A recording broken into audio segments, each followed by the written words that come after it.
आमच्याकडे गणपती सणासाठी लागणारे सर्व प्रकारचे डेकोरेशनचं सामान, तसेच लागणारे वेगवेगळे पडदे, फुलांच्या लडी, सुटी फुलं आणि त्याच्याबरोबर बरंच सामान, मातीसाठी लागणारे झालर आहे, तसेच लाईटचे झुंबर आहेत, तसेच पडदे वेगवेगळ्या प्रकारचे आकर्षक पडदे आहेत, लडी वेगवेगळ्या प्रकारचे आहेत, असे बरेचसे आयटम आहेत आमच्याकडे। एकंदरीत गर्दी पाहायला मिळते का बाजारपेठेमध्ये? हो, ग्राहकांमध्ये प्रचंड उत्साह आहे। गणेश उत्सवासाठी आता काही दिवसावर आल्यामुळे ग्राहकांची बाजारपेठेत प्रचंड गर्दी बघायला मिळते। तसंच इथे म्हणजे लोकांचा उत्साह अगदी जास्त प्रमाणात आहे। आपलं नाव?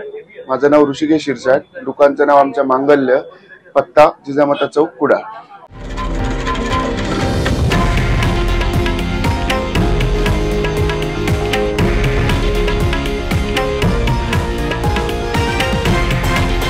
हे आहे देशातील नंबर 1 न्यूज नेटवर्क आणि आपण पाहत आहात TV9 मराठी, एकमेव।